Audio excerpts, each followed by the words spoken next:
Bakit ko aalalahanin ang mga bagay na mahirap kung marami namang bagay na binigay ang Diyos na maganda? Bilang tao, natural sa atin ang maalaala ang sakit, kabiguan, o ang mga pagkukulang sa buhay. Ngunit sa matandang pananampalataya, hindi tayo tinawag upang manatili sa dilim ng kahapon. Ang pagpili na ituon ang isip sa kabutihan ng Diyos ay isang hakbang ng pagpapalaya, hindi paglimot, kundi pagpili na huwag hayaang ang sakit ang magdikta ng ating kasalukuyan. Araw-araw ay may biyayang hatid ang Diyos, ang hangin na ating nilalanghap, ang mga taong nagmamahal, ang lakas sa kabila ng pagod, at ang pag-asa sa gitna ng pagsubok. Kaya bakit nga ba natin uulitin sa isip ang mga bagay na nagpapabigat kung pwede nating paulit-ulit na isipin ang kabutihan niya? Philippians 4 verse 8. Kaya nga, mga kapatid, anumang bagay na totoo, anumang bagay na marangal, anumang bagay na matuwid, anumang bagay na malinis, anumang bagay na kaibig-ibig, anumang bagay na kagalang-galang, kung may anumang kagalingan at kung may anumang kapurihan, isipin ninyo ang mga bagay na ito. Reflection. Ang talatang ito ay paanyaya hindi lamang sa tamang pag-iisip, kundi sa banal na disiplina ng pagtuon. Sa panahon kung kailan ang ating isipan ay madaling hatakin ng takot, inggit, galit o panghihinayang, si Apostol Pablo ay nagpapaalaala, alagaan mo ang iyong iniisip. Ang isip ay parang lupa. Ano man ang itanim mo, yun ang tutubo. Kaya't kung paulit-ulit mong iniisip ang kabutihan, ang kagandahan, ang katotohanan at ang mga bagay na nagpapalakas sa loob, mas malalim ang iyong kapayapaan, pananampalataya at pananaw sa buhay. Hindi nito ibig sabihin na ipikit ang mata sa hirap ng buhay. Bagkus, ito ay hamon na kahit may unos, may pagpili tayong pagnilayan ang liwanag. Sa tuwing pipiliin mong magpasalamat, magpatawad, umasa at maniwala, sinasanay mong ang puso mo ay hindi maging alipin ng dilim, kundi maging daluyan ng liwanag ng Diyos. Paalaala, hindi masama ang maalaala ang mga mahirap na pinagdaanan, ngunit huwag mong hayaang ito ang maging sentro ng iyong pag-iisip. Piliin mong tumingin sa kabutihang ginawa at patuloy na ginagawa ng Diyos sa buhay mo. Sa Kanya, laging may bagong simula. Panalangin. Aming Diyos na mapagmahal, sa gitna ng ingay ng mundo at bigat ng aking iniisip, hinihiling ko ang iyong kapayapaan na hindi kayang tumbasan ng anumang bagay. Turuan mo po akong piliing pag-isipan ang mga bagay na totoo, ang mga bagay na marangal at kaibig-ibig, mga bagay na nagdadala ng pag-asa at papuri sa iyo. Linisin mo po ang aking isip sa mga alaala ng sakit, sa mga pangambang hindi ko kayang buhatin, at sa mga pag-aalinlangang humahadlang sa aking kapayapaan. Ituon mo po, Panginoon, sa iyong katapatan na kahit sa gitna ng dilim, may liwanag kang inilaan. Salamat sa kabutihan mong hindi nagmamaliw. Sa bawat araw, turuan mo akong magpasalamat, makakita ng kabutihan at mamuhay ng may pananalig. Sa pangalan ni Jesus. Amen. Affirmation. Pinipili kong ituon ang aking isip sa mga bagay na totoo, mabuti at nagbibigay buhay. Ang isip ko ay daluyan ng kapayapaan ng Diyos. Ako ay ligtas, mahal at ginagabayan ng banal na Espiritu sa bawat pag-iisip ko. Sa gitna ng hamon, pinipili kong magnilay sa kabutihan at kagandahang loob ng Diyos. Araw-araw, nagiging malinaw sa akin ang katotohanan na ako ay may pag-asa at layunin sa Kanya. Kahit gaano katindi ang problema mo ngayon, nalugi man ang negosyo, natakbuhan ng pinautang o na-scam, hindi pa yan ang katapusan ng kwento mo. Oo, masakit. Oo, parang nawalan ka ng lahat. Pero tandaan mo ito, ang pagkawala ay pinturin ng bagong simula. Ang pagkatalo ay hindi wakas, kundi panimulang hakbang tungo sa mas matibay na tagumpay. Huwag kang susuko. Ang Diyos na nagbigay sa iyo ng pangarap, Siya rin ang magpapabangon sa iyo mula sa pagkadapa. Basta manatili kang kumapit, umasa at nananalig. 2 Corinthians 4 verse 8 to 9. Kami ay nabibigatan sa lahat ng paraan, ngunit hindi nasisiraan ng loob. Naguguluhan, ngunit hindi nawawalan ng pag-asa. Inuusig, ngunit hindi pinababayaan.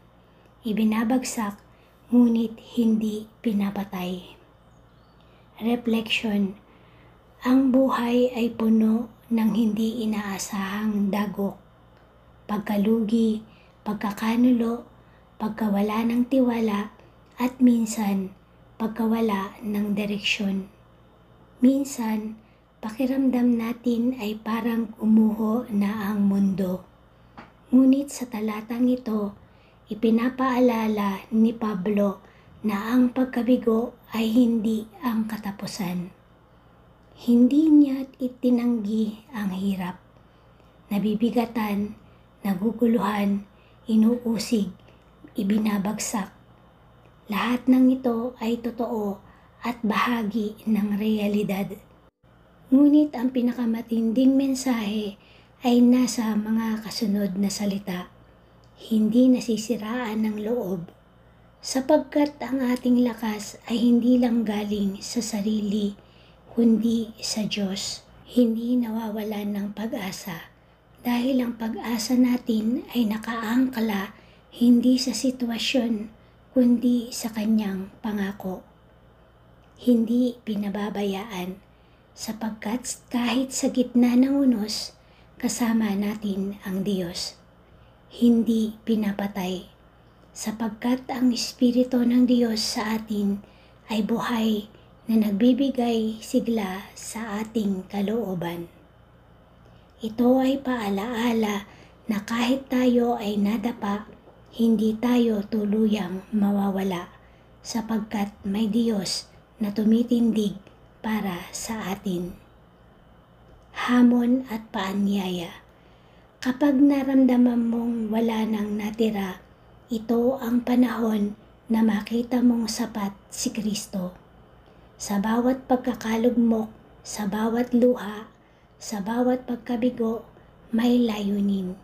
At sa gitna ng lahat ng ito, ang presensya ng Diyos ay hindi man kailanman nawala. Paalaala, ang kabiguan ay hindi kaparusahan, kundi bahagi ng paghubog. Ang mahalaga, huwag mong isuko ang sarili mo dahil ang Diyos hindi niya kailanman isinuko ang pagmamahal niya sa iyo. Panalangin. Amang Diyos na tapat, nararamdaman ko ang bigat ng buhay. Parang dumarating ang sunod-sunod na pagsubok, nalugi, nasaktan, naguluhan, nawalan.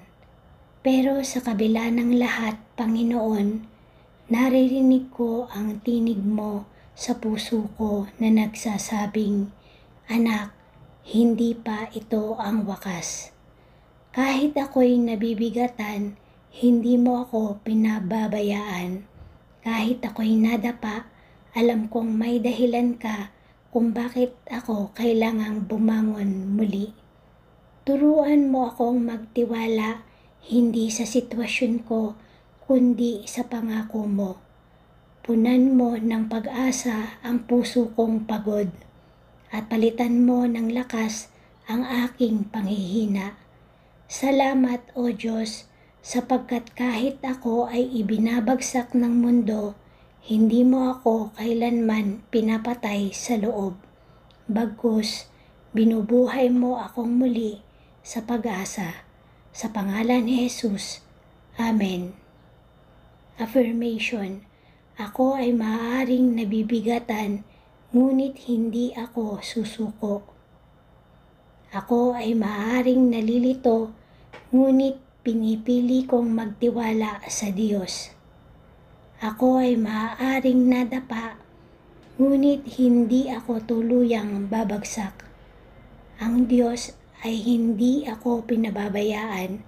Ako'y kanyang inaalalayan sa bawat hakbang. Sa bawat pag-iyak, may bagong pag-asa. Sa bawat sugat, may kagalingan. Sa bawat pagkatalo, may bagong simula. Failure is not the end of your story. Ito ay stepping stone patungo sa iyong tagumpay. Hindi kabiguan ang katapusan ng iyong kwento. Ito ay bahagi lamang ng proseso, isang paalaala na ikaw ay tao, natututo, hinuhubog at pinatatatag. Ang bawat pagkakamali, pagkadapa o pagkatalo ay hindi hadlang, kundi hagdan patungo sa mas mataas na layunin. Ang kabiguan ay hindi kabawasan sa iyong halaga, kundi paanyaya para lumalim ang iyong tiwala sa Diyos at lumago ang iyong pananaw sa sarili mong kakayahan. Ang pagkatalo ngayon ay maaaring paghahanda para sa tagumpay na hindi mo pa kayang abutin kung hindi mo ito mararanasan muna. Ang mahalaga ay hindi kung ilang beses kang nadapa, kundi kung ilang beses kang bumangon sa tulong ng Diyos. Romans 8 verse 28. At nalalaman natin na sa lahat ng mga bagay, ang Diyos ay gumagawa para sa ikabubuti ng mga umiibig sa Kanya na mga tinawag ayon sa Kanyang layunin. Reflection. Ang talatang ito ay hindi lang paalaala. Ito ay pananabik sa mas malalim na katotohanan na kahit hindi mo naiintindihan ang nangyayari ngayon, may Diyos na nakakakita ng buong larawan. Sa mata ng tao, may mga pangyayaring tila walang saysay, mga pangarap na bumagsak, negosyong nalugi, relasyong hindi nagtagumpay, o mga pagkakataong tila inabandona ka na ng mundo. Pero sa mata ng Diyos, lahat ng ito ay bahagi ng paghahabi ng mas mataas na layunin. Walang nasasayang, walang pagkatalong walang aral. Ang bawat luha ay hindi nababaliwala sapagkat ito'y ginagamit niya upang hubugin ang puso mong mas matatag, mas mapagkumbaba, at mas nakaayon sa Kanya.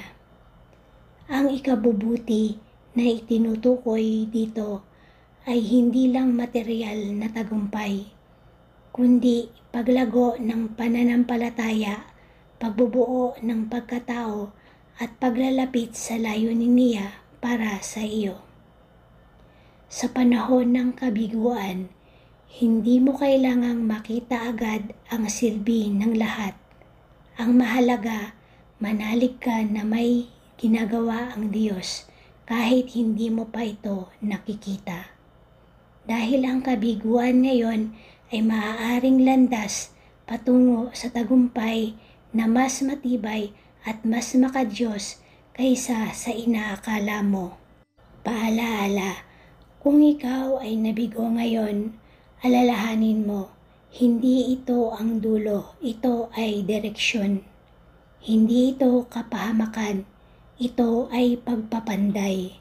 At ang Diyos na nagsimula ng mabuting gawain sa iyo ay tapat na tatapos nito. Panalangin.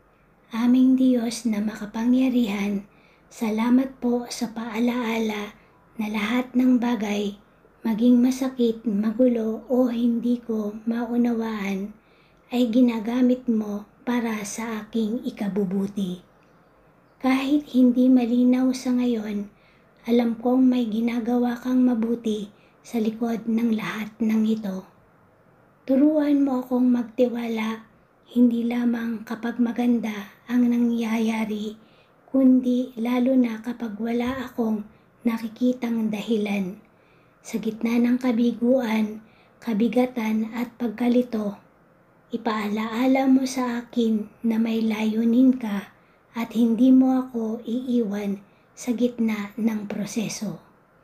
Puspusin mo ako ng kapayapaan habang naghihintay at ng tapang habang lumalakad sa landas na hindi ko pa lubos na nakikita. Itanim mo sa puso ko ang katiyakan na ang buhay ko ay hawak mo at ang kwento ko ay hindi pa tapos. Sa pangalan ni Jesus, Amen. Affirmation. Hindi ko man naiintindihan ang lahat, pero alam kong may layunin ang Diyos. Ang lahat ng nangyayari sa akin ay ginagawang daan ng Diyos para sa aking ikabubuti. Hindi ako naglalakad ng mag-isa. Ang Diyos ang aking gabay at tagapagdala ng kapayapaan. Ang kwento ng buhay ko ay hawak ng Diyos at ang katapusan nito ay puno ng pag-asa. Ako ay tinawag ayon sa kanyang layunin at walang pagsubok ang makakasira sa plano niya para sa akin. Huwag mong damdamin kung ano ang mga nawala. Ang patuloy na pag-alala sa mga taong nanakit, nanloko o sumira sa iyo ay parang pagdadala ng pagkain, hindi naman sa iyo. Habang kinikimkim mo ang sakit, lalong bumibigat ang iyong mundo at unti-unting nauubos ang kapayapaang inilaan ng Diyos para sa puso mo. Hindi madaling magpatawad, hindi madaling makalimot. Pero ang pagpapatawad ay hindi nangangahulugang pinawalang sala mo ang ginawa nila. Ito ay desisyon na palayain ang sarili mo mula sa pagkakakulong sa galit at pait. Ang pagpapatawad ay hindi gantimpala para sa nagkasala. Ito'y regalo mo sa sarili mong kapayapaan. At higit sa lahat, iniutos ito ng Diyos, hindi upang baliwalain ang kasalanan, kundi upang ang puso mo'y manatiling buo at hindi lamunin ng dilim ng hinanakit. Ephesians 4 verse 31 to 32. Alisin ninyo ang lahat ng kapaitan, galit, puot, sigawan at paninirang puri, pati na ang lahat ng uri ng masasamang hangarin. Sa halip, maging mabait kayo sa isa't isa, mahabagin at magpatawad sa isa't isa, gaya ng pagpapatawad sa inyo ng Diyos kay Kristo. Reflection. Ang talatang ito ay hindi lamang paalaala, ito ay hamon sa ating pagkatao. Sapagkat ang bitbit nating kapaitan, galit at puot ay parang mga lason na dahan-dahang sumisira sa ating panloob na kapayapaan. Ang Diyos ay hindi nag-utos ng pagpapatawad para ipagtanggol ang mali, kundi upang iligtas tayo mula sa pagiging alipin ng sakit na idinulot ng iba. Kaya tayo inuutosang magpatawad ay hindi dahil madali ito, kundi dahil ito ang paraan upang manatiling buo ang ating espiritu. Kapag pinili nating maging mahabagin, kahit hindi nila tayo inintindi o pinahalagahan, nagiging larawan tayo ng biyayang tinanggap natin kay Kristo. Hindi natin kayang magpatawad sa sariling lakas, ngunit dahil pinatawad tayo ng Diyos sa kabila ng ating pagkukulang, may kapangyarihan tayong ibigay ang biyayang iyon sa iba. Ang kapaitan ay parang multo. Kung hindi mo ito haharapin, mananatili itong manghihila sa iyo pabalik. Ngunit ang pagpapatawad ay parang pagbukas ng bintana sa isang madilim na kwarto. Pumapasok ang liwanag at unti-unti kang makakasinghap muli. Paanyaya, kung gusto mong makalaya, patawarin, hindi dahil karapat-dapat sila, kundi dahil karapat-dapat kang maging payapa. At sa biyaya ni Kristo, kaya mong ibigay ang hindi mo kayang ibigay sa sariling lakas.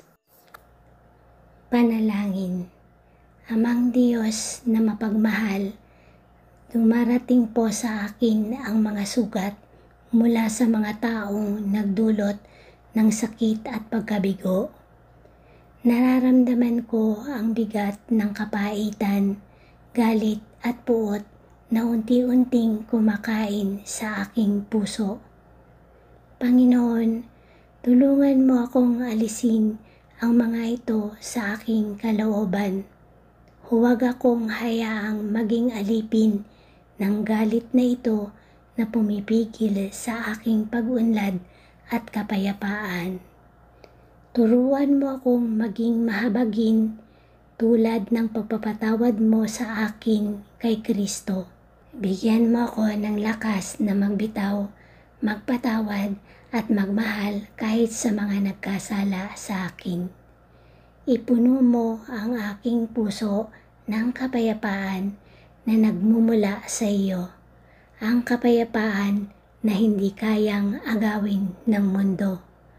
Salamat sa iyong walang hanggang pagmamahal at awa. Sa pangalan ni Jesus. Amen. Affirmation. Pinipili kong palayain ang aking sarili mula sa bigat ng galit at puot. Ako ay nililinis ng biyaya ng Diyos mula sa kapaitan at sama ng loob. Pinipili kong maging mahabagin at magpatawad tulad ng pagpapatawad sa akin ng Diyos. Sa bawat pagpapatawad, unti-unti akong nakakamit ng tunay na kapayapaan. Ang puso ko ay tahanan ng kapayapaan, kalayaan at pagmamahal. Kung may utang ka, harapin mo. Kung may problema ka, kausapin mo. Ang pag-iwas ay hindi solusyon, kundi paanyaya sa mas malalim na gulo. Hindi nawawala ang problema kapag tinalikuran mo ito. Madalas, lalo lang itong lumalaki. Ang unang hakbang sa kalayaan ay katapatan. Ang lakas ng loob na harapin ang mali, ang tapang na tanggapin ang pagkukulang, at ang kababaang loob na humingi ng tulong sa Diyos. Kapag pinili mong humarap sa katotohanan, kahit masakit, doon mo mararanasan ang tunay na paglaya. Hindi mo kailangang gawin ito mag-isa. Sa bawat hakbang, kasama mo ang Diyos. Handa kang tulungan, gabayan at itayo. Awit 34 verse 17 to 18. Ang matuwid ay dumaraing at inirinig ng Panginoon at inililigtas sila mula sa lahat ng kanilang mga kagipitan. Ang Panginoon ay malapit sa mga may pusong wasak at inililigtas ang mga may espiritong nagsisisi. Reflection. Ang mga problema, utang, alitan, pagkakamali ay parang anino. Habang iniiwasan mo ito, lalo lamang itong lumalaki sa isip at puso. Ang pagtakbo sa problema ay parang pagtakas sa sariling anino. Hindi mo ito malalampasan hanggat hindi mo ito hinaharap. Ngunit sa bawat pagsubok, may paanyaya ang Diyos. Lumapit ka, harapin mo at tutulungan kita. Hindi niya inaasahan na perpekto ka. Ang nais niya ay maging totoo ka. Totoo sa pagkukulang, totoo sa kahinaan, at higit sa lahat, totoo sa Kanya. Kapag pinili mong humarap sa katotohanan na ikaw ay may pagkakamali, may dapat ayusin, may dapat panagutan, hindi ka niya huhusgahan, bagkus lalapitan ka niya. Tulad ng sinasabi sa awit 34 verse 18, ang Panginoon ay malapit sa mga may pusong wasak at inililigtas ang mga may espiritong nagsisisi. Ang pagharap sa problema ay hindi kahinaan. Ito ay katapangan sa ilalim ng biyaya. Ang pagsisisi ay hindi kahihiyan. Ito ay daan patungo sa tunay na kagaanan. Paalaala, ang kalayaan ay hindi dumarating sa pagtakas, kundi sa katapatan at pagsandal sa Diyos. Kapag hinarap mo ang problema sa panalangin at pananampalataya, hindi ka nag-iisa. Doon, makikita mo na ang dating hadlang ay pinto pala, papalabas sa kadiliman, papunta sa liwanag ng Kaniyang awa. Panalangin. Amang Diyos na tapat at mahabagin, narito po ako sa harap mo, hindi bilang perpektong tao, kundi bilang anak mong may pagkukulang, may kinatatakutan, may kailangang harapin. Hindi ko po nais magtago o tumakbo pa. Tulungan mo po akong magkaroon ng tapang. Tapang na kilalanin ang aking mga pagkakamali. Tapang na humingi ng tawad kung kailangan. At tapang na ayusin ang dapat ayusin. Iligtas mo ako mula sa bigat ng hiya at takot at palitan mo ito ng liwanag ng kapayapaan. Salamat po, Panginoon, dahil kahit wasak ang puso ko at mabigat ang loob, ikaw ay malapit, hindi mo ako pinababayaan. Tulungan mo akong lumakad sa katotohanan, sapagkat sa katotohanan at pagharap, naroon ang tunay na paglaya. Sa pangalan ni Jesus, Amen.